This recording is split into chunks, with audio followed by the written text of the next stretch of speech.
Hello, everyone. This is the Ophthalmology Business Podcast, where we help you develop your ideal practice with help of other doctors and experts.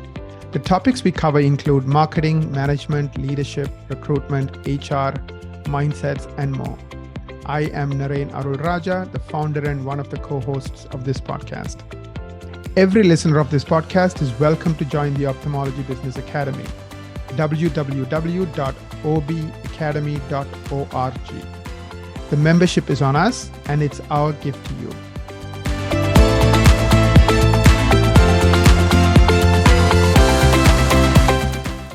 Today, I'm excited to talk to Dr. David Lazar, ophthalmology surgeon, as well as the owner of Lazar Retina. And the topic we're going to be talking about is lessons from starting a practice in a competitive market such as Los Angeles.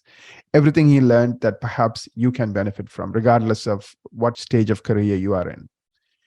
Before we jump in, I want to first welcome Dr. Lazar to the podcast and have him introduce himself. Tell us a little bit about who you are, what got you into medicine, specifically ophthalmology. Great. Well, first off, thank you so much for having me on. I really, really appreciate being here this morning. I guess my father was an oncologist, so that always got me interested into medicine from an early age. That got me, I guess, my interest level as far up to medical school. And during medical school, I shadowed a pediatric ophthalmologist here in Los Angeles. And I got really interested in ophthalmology because it's one of those rare specialties in medicine where you're not just in the clinic, you're not just in the OR. It has a nice mix of both. And then also the surgeries themselves are really elegant surgeries. They're not, these big neck dissections that you would do with ENT rotations or big abdominal Whipple's procedures. I found them to be very interesting surgeries. So it kind of had a little bit of everything I was looking for. So that's what keyed me into ophthalmology itself. After medical school, I did residency in New Orleans, general ophthalmology, and then retina fellowship, vitreoretinal surgery fellowship, 2 years in Boston. After which I came back to LA, where I'm from, and joined a big group practice. This was, at the time, we were 5 retina-only surgeons, and I was there for about just under 2 years until I decided to start my own practice. That's great. When did you decide to start your own practice? Perhaps you can start at the beginning and tell us a little bit about the decision to start your own practice, and also kind of walk us through the timeline so we kind of get up to today. Where are you at today? Okay. So I guess I after fellowship, came back to LA, where I'm from, joined this group practice. It was fantastic. Got a lot of surgery, got a lot of kind of real world exposure to how ophthalmology is practiced in the real world, right? I mean, we're all kind of sheltered during our training about how we think ophthalmology is practiced. But then when you go into the real world, you learn a lot very quickly. And one of the lessons I learned is that there's so much more to medicine and delivering high quality care than making the diagnosis and executing good treatment. It sounds counterintuitive because you think that that's all medicine is, but actually that's just like the tip of the iceberg. Our patients, especially in a retina surgical practice, they're in a very, very vulnerable position. Usually when they're seeing you, they're scared when they're meeting you for the first time because they've either lost vision or are losing vision or have told that they need to see a retina surgeon. And even a lay person understands that that's not that's a serious thing. And so they come to you in this very vulnerable state. And if you're a physician who's just focused on make the diagnosis, give the treatment, and get out of the room as quickly as possible, you neglect the whole other aspect of delivering medical care, which is caring. And if you understand, and I'm sure we'll get into this, how ophthalmology and retina practices specifically are practiced, you need to take time. You need to take time and make purposeful practice management decisions to deliver that level of care. And so once I realized all that, it was a no-brainer to start my own practice because the only way I could control those variables to the level that I wanted was to do it myself. So I started my own practice, and I'm now in year 3.5. That's awesome. So you're in year 3.5. So let's start by talking about, you worked for a group practice for 2 years. Why did you decide to go solo? Like, what were you looking for, perhaps, that you are not getting in the setup you were part of at that time? Well, I was just looking to deliver medical care the way at the level that I wanted to do it. I mean, it's really that simple. And when you have partners, no matter how great they are, you're always going to compromise on something. You gotta make every partner happy. They might not want to spend money on, this, or they might want to spend money on that, or they might not want to open an office here, so once I realized that, hey, I want to deliver a level of care at this level, and I can't. In order to do that, you just got to be able to make your own decisions, and you can't ask every person in the room permission to do everything. So it really was that simple. Yeah, I get it. I have friends who are doctors and they struggle with this. I mean, they are in group situations, and it's just like when you have 5 people involved, everyone has an opinion, and it's almost like, in leadership, you need a vision, you need a direction. Like when you have 5 people with 5 visions, it's really hard to, do anything. That's kind of makes each of you happy. So it's better to kind of do your own thing, I guess, if you want to. Yeah. It's better in some ways, and it's certainly harder in other ways. But yeah, I think obviously you're right. Right. I mean, in terms of, if you are the kind of person who likes autonomy and independence and doing things the way you like to do them, make quick decisions, then this would be, I guess, very fulfilling. What are some, like, I bet starting a practice in a market like Los Angeles is not easy, right? Because lots of competition, everything is expensive. And so you probably needed a lot of different revenue streams, especially in the early days, like as you were kind of starting from zero to make the numbers work and make your practice a viable practice. So can you talk about that? Yeah, so that's a great question. And yeah, absolutely. When you're in a saturated area like LA, you're not going to just open the doors and patients are just going to be waiting for you at the door. There's a ramp up period. I also was lucky enough to have COVID start about like 8 months into my opening my practice. So that was an interesting twist. So with different revenue streams, the options are you could do medical legal work, where you work with lawyers to give depositions. I don't personally do that, but I know that it can be, a nice kind of side job. You can, what I did was I worked and still do actually work in another comprehensive ophthalmology practice, and I do their retina work. So 1.5 days a week, I drive to this other practice where there's 5 comprehensive ophthalmologists. I'm their retina guy. I see the patients, and then I go back to my office. So that kind of provides a outside revenue source that keeps the lights on and keeps my overhead down while my private practice is growing. So there's that. You could do clinical trials, assuming that you have the right kind of patient mix. If you get involved in clinical trials, that can be a nice revenue stream, and you don't need to have super high volume of patients. You just have to have the right kind of patients. Certain hospitals will pay you to take call. So it's not that the pay itself is that lucrative, but it's nice to get a paycheck. And then it's also the patients that you see, you bill for, and then you keep them as your own patients. And then, depending on how entrepreneurial you are, my wife and I started a company. It's a cosmetic device company that generates hypochlorous acid, which is this compound used in ophthalmology to clean eyelashes.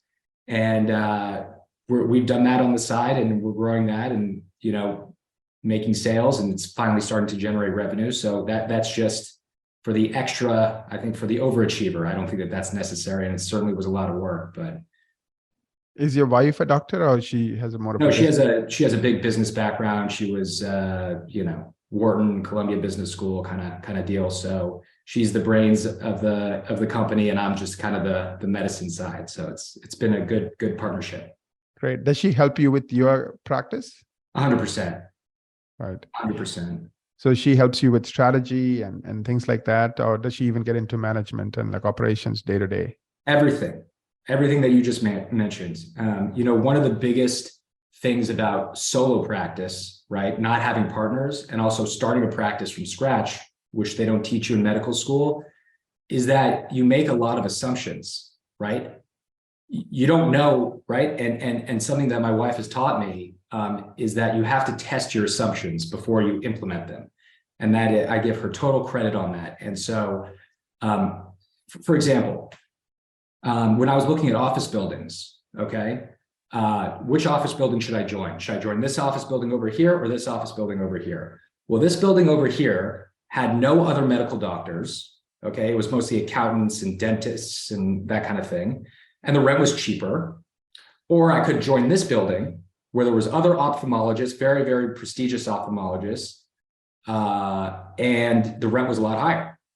And so my assumption was, it doesn't matter, they're going to see me anyway. Why spend money on higher rent, higher overhead? Who cares who else is in the building? And then I tested that assumption.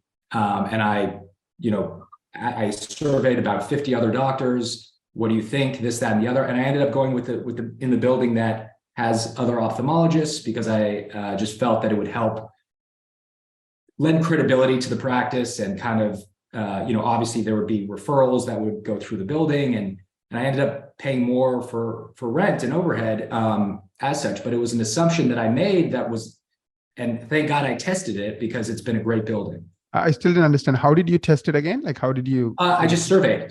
I asked all my physician friends, different specialties. I called up a dermatology friend. I said, "Hey, listen, I told him the situation." He said, "Yeah, you want to be with other ophthalmologists." Almost universally, they said, be in a building with other ophthalmologists, especially if they're kind of more prestigious and well-known, and it just would be better for practice building. That's awesome. That's great. Let's kind of go deeper. Your wife, you said Wharton, Columbia, so probably a lot of finance background. Like one of the mistakes I see startup practice owners make is they don't plan the cash flow. They think they're going to open the door and then all of a sudden there's going to be unbelievable amount of new patients and they're making money from day one. But that's not the reality, right? When you're doing a startup, because 0 people know you, like you, and trust you. And 0 means your revenue is 0, but your expenses are what they are. Your rent is what it is. All your leasehold improvements, the monthly payment is what it is. Your team members are going to cost. So talk about cash and how you manage cash. Did you have a budget? Did you expect the worst case? Just walk us through it, because this is the one pitfall I see 70% of startup doctors making, and then many of them give up. They say, "Oh, it's too much. I can't deal with it. The stress," and then just sell it to somebody else, at a big loss. Wow. Well, if they're looking to sell, give me a call. And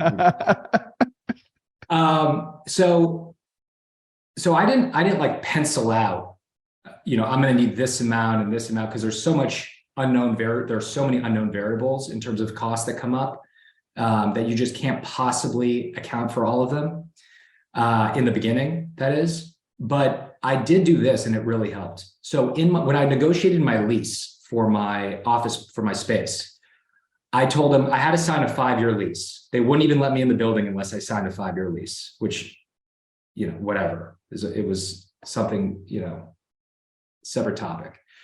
But I said, okay, fine, I'll sign a 5-year lease, but I don't want to pay a penny for the first 4 months. I said, I'll pay, you could roll that money down the road, I'll pay you, but I want at least 4-month runway where I don't have to pay anything. Okay. And again, because I was accounting for the fact that in the beginning, I'd be seeing 1 patient a day, 2 patients a day, which really helped me, it really helps just having a little bit of a runway where you don't have to pay anything for rent. I did the exact same thing for all my camera. Retina surgeons, we have to buy very expensive cameras, OCTs and fundus cameras. I mean, I was buying $200,000 worth of cameras. And in those leases, I did the exact same thing. I negotiated in a way where for my fundus camera, I paid $99 a month for the first year. And then my payments went up to $3,000 a month. Okay. But I didn't care about that. I cared about the first year. And so paying $99 a month for a year was a lifesaver, just like the rent. And so just giving yourself a little, just pushing the bills that are coming, but pushing them down, I think is all that's really needed. And then assuming you can execute on getting patients in the door, the rest is, it all kind of falls into place. How long did it take you before you were kind of break even, meaning you're like making enough to at least cover the expenses? Well, only 2 months, because as I mentioned, right, I was paying nothing for rent and I was paying $99 a month for my imaging. So it was really just my EMR, my insurance, my employees. And I broke even at 2 months too. That's amazing. Yeah. That's great. And were you like careful with your money in the early days? Like how many team members did you hire? Like, one. You start with one. If you start with more than one person, right. Why do you need more than one if you're starting a practice from nothing? Right. Yeah. You hire, what I did, which worked for me, is you hire one really good person, really excellent. You pay more than you probably want to, high quality, can can do a lot of different jobs. And that's important. So this person is more of a technical person or a management person or both? Both. He helps me with billing, He helped me with working patients up. He helped me with, everything. Is he still with you? Yes. And Yeah. is he like the manager or he is? Yeah. Okay. So it's like a win for him as well, right? So because as the practice succeeds, he grows with it and he benefits from it as well. So that's awesome. So, but you did end up paying him more, even though. Oh, I pay him. You could have hired somebody a lot cheaper. Correct. Yes. You know what golden handcuffs are? Yes. Makes sense. What's some advice you would give someone thinking of starting a practice? You gave a lot of tips already, but this is just give me some bullet points. Knowing what you know, what would you tell them? There's just so many personal things that go into it. Your risk tolerance and where you are and what your vision of the practice is. And it's really hard just for general tips. I would obviously encourage anyone who wanted to do it to do it. I would never say don't do it. I think it's great. It's one of the best decisions I've ever made in my life. But there's a lot that goes into it, and it's stressful, and you have to learn a lot.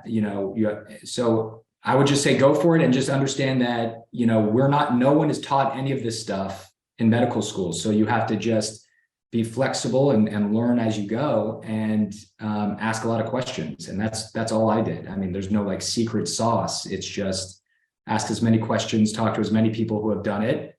And some people will say things that you think are smart, and some people will say things that you think are like, well, that doesn't make any sense. And you don't have, but I think that's pretty much it. But it's a great career path because it keeps things exciting.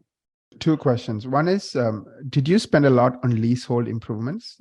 Just give us some color, because I know sometimes people sink a lot of money into just making it perfect the way they want it, and that can be draining as well. Yeah, what is a lot? In Los Angeles, a lot is probably different than a lot in other places. You have to understand my practice to understand that answer. And my practice is, I don't work with any HMO insurances. I don't work with any insurances really that are kind of lower paying. So I'm really just Medicare with secondaries and PPO insurances only. And it's really kind of a practice where I'm not trying to see 50 patients a day. I'm trying to see like 30 and just deliver really excellent care. And so understanding that kind of environment that I'm trying to build, I wanted to make my office look nice, because it would be inconsistent with what I was trying to do if you walk in and it looked like a shack. Right. So yeah, I spent only the amount of money that I thought was necessary to kind of deliver that vision. Right. I don't have like flat screen TVs on the walls because I don't think that's necessary at the beginning. Mm-hmm. But it certainly is nice. And I spent a lot of time designing it and the layout and the furniture. And the color scheme and all that stuff. And I do think it's important if it's consistent with the practice that you're trying to build. Yeah, I guess the key is to manage the cash flow, right? If it's a burden on you, then it's a problem. As long as Of you course, can right, make your right, payments make right. sense, then But what I'm saying is, if you're trying to build a practice that's volume based, where it's just you're trying to see 80 patients a day, get them in, get them out, why do you need to spend money on comfortable makes sense. furniture? They're not even gonna, just get them in. They don't care. Yeah. Right. Just make sure there's enough standing room, and that's it. So it just make sure that it's consistent with what you're trying to. Yeah, it's like you can be very successful having a Best Western or it's Carlton. It doesn't mean that one is right or the other one is wrong. It's they are both different businesses. Exactly. Yeah, it's just you have to know what your vision is and make sure that everything kind of goes with that vision. What do you think the future of private practice will look like? Do you think there'll be a lot of you solo entrepreneurs going out and doing their own thing? Do you see a lot of you right now? No. Most of your colleagues working for large groups and that's all they're going to do? Right. So I can only answer, understand that my answer is based on the fact that I live in Los Angeles. Okay. Right. I think that there's going to be like a split in private practice, and it's going to look like either you're going to be part of this big healthcare organization like UCLA or Cedars-Sinai, or you're going to be in a solo private practice, high-end kind of situation. And there's going to be no middle ground. What's going on now is that these big healthcare organizations, UCLA, Cedars, and private equity groups are buying up all these individual practices like me. They're just buying them up every day. They're getting bought up. And they're growing the Cedars or UCLA brand, and they're growing into these mega healthcare organizations. And their model is the volume-based model. See as many patients, get as many people under their umbrella as possible. In my opinion, it's impossible to deliver the type of this super premium type of care in that model. I might be wrong, but I don't think it's possible. So I think that the private practices that are still left, that aren't in that, in those groups, you don't want to compete against them. So you're not going to do high volume base. You're going to have to do premium, low volume premium. And that's going to be like people like me. Did that make sense? Yeah, it does make sense. Now, I'm an entrepreneur. I like to analyze businesses. So what are their pros, meaning the high volume practice groups, versus what are your advantages? I'm asking as a patient, like why should a patient go to you or go to them? It all depends on what you want as a consumer, and the patient is the consumer in this model. The surgeons, the retina surgeons in LA, they're all fantastic. I mean, I know all of them, and they're all top quality surgeons. So it's not like I would never say you're getting a better surgeon if you go X or Y. Everyone really is excellent, which is great for patients. It's just about, which means that it's just about the experience that you want as a patient. If you're getting the same surgeon, the only thing that's left in this healthcare delivery is the experience. Do you get to spend time with your doctor? Does the doctor know your name? Does the doctor call you after the surgery? If you're a patient and you have an emergency, can you get your doctor on the phone? I mean, that's the only other variables other than like parking and magazines in the waiting room. Right. What do you think? I mean, what do you think the advantages are? Yeah, I mean, that's an excellent question. I see this happening across all of healthcare, right? These large groups are either buying up practices or they're part of a huge group to begin with. It's OBGYNs or dentists or dermatologists, plastics. It's happening everywhere. I do think there is a place for private practice because it's like, I can go down the street and get a coffee for $1, or I can go to Starbucks and spend $5. But many people choose to spend $5 at Starbucks because of the experience. And I think healthcare is very personal to people. So if anything scares us the most, the number one thing that scares us is losing our health, right? Death, those kinds of things. So because it's so near and dear to us, I think we want to be able to trust the person, or at least feel like we like and trust the person who's working on us, as opposed to this random person, might be the best surgeon, but who we don't know, we don't like, we don't trust. So I think for that reason, I think private practice will thrive. But if you're trying to be in the middle, like you said, I don't think you will succeed. I think you should totally focus on relationships, totally focus on the experience if you're going to be in private, because that's how you differentiate. Because in the large practices, you are a number, right? I mean, you, the patient, you're just a number that's getting processed, as opposed to in a small practice, you are a human being who has a relationship with the doctor for the next 10, 20 years. And I mean, I have a relationship like that with my ophthalmologist, and he calls me, he makes sure I'm okay, and he'll send me to different tests and make sure that certain things that he's concerned about, he would check on it, as needed. So I know I'm in good hands. I mean, that's priceless, as opposed to when I went to this random large practice where before I could even see the doctor, there was so many other people I had to see. And I ended up spending like 1 minute with the doctor. And I asked him some other question. He's like, "Oh, that's not what you're here for. Sorry, I can't talk to you about it." I'm like, "Okay." I never went back. It's a mill kind of an environment. And so I do think there's a huge need for relationships in healthcare. And if you like it and you enjoy it and you enjoy people, I think it's great for you. Yeah. But I think the challenge is, how do you get the word out, especially as a startup, right? How do you get people to know you are different? This is who you are versus, the big guys. I don't have a crystal ball. I can just tell you what worked for me. There's a million different ways to skin a cat.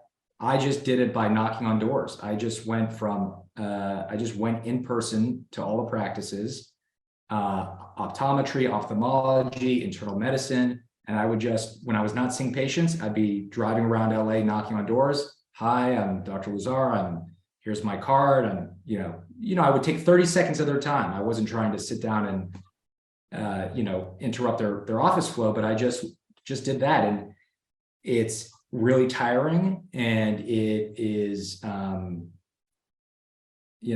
exhausting. But that's what worked for me. Maybe in hindsight, maybe I could have tried social media and leverage it. Maybe, I don't know. I don't know if that worked, leveraging that works that much in a retina surgeon practice. But I just knocked on doors. Makes sense. I think the other thing I've heard is like treating your referring doctors like VIP too. So in other words, getting their patients in quickly, sending them a report or a letter saying this is what you did, so they know what's going on like immediately. So like making them feel important, because sometimes they get ignored by the surgeons, so they don't like that. Yeah, but I would just assume, in the beginning, I got all their patients in right away because right. I had the free time. Better bandwidth, yes. Yeah. Makes sense. Now, last question as we come to an end. Any special consideration for starting a private practice in a saturated market? So anything different you have to do if you're in an LA or a New York or Beverly Hills that perhaps you don't have to do in like small town or medium-sized town USA? Yeah. Yeah, that's a good question. So, I mean, if you're starting a practice and it's not saturated with other ophthalmologists, you're the only game in town. I think you can make a lot more mistakes in how you start your practice, and there's a lot more wiggle room, right? If you spend maybe too much on your build out, okay, maybe it's not the end of the world because you're going to have 1 million patients right away. Whereas if you're in a highly saturated area and your ramp up time, is longer, you don't want to be stuck with a huge overhead in the beginning. I think understanding the micro real estate is really important. For example, in Los Angeles, there's this big freeway called the 405, and it kind of cuts Los Angeles in half. And I kind of put pins on a map of where all the other retina surgeons are. And I realized that I wanted to be right next to the 405 because my concern was if I was too close east, if I went too far east past the 405, then I would neglect all the people who are west, and vice versa. Like think of the 405 freeway as the Great Wall of China. Okay, people in Santa Monica, people in the west don't want to cross it to go east. Right. And people in the east don't want to cross it to go west. So I just figured, okay, I'll just be right there. So that way, when people find out where my office is, they're not going to have an issue with it. Right. And so I think understanding that, if you're in a very, like I would imagine like Manhattan has kind of similar type issues. Where is your office going to be based by a subway stop? Are you going to make it right there? Or are you going to make it so it's remote and no one can get to you? Those kind of small micro environment things I think become more important if you're in a highly saturated area. Makes sense. So like the details matter, because like you said, the wiggle room is not that much. Any mistake can be, deadly to you because of the competition and because there's such great, there's so many surgeons, and the quality of surgeons here in LA is so great too, that it's, there's just there's less room for error. Makes sense.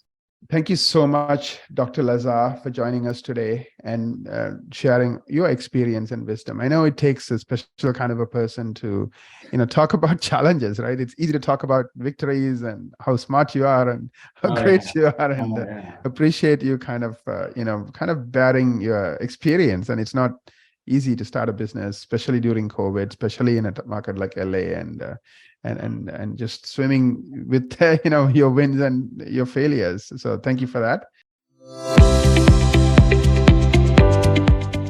I also want to take a moment to thank our listeners. We appreciate each and every one of you. We cannot do what we do without you. If you like our podcast, please share it with your friends on social media, and please don't hesitate to write a review on iTunes or Google Play. Your reviews will help other doctors and practice owners find us. Till we meet again, wishing all of you an amazing week ahead.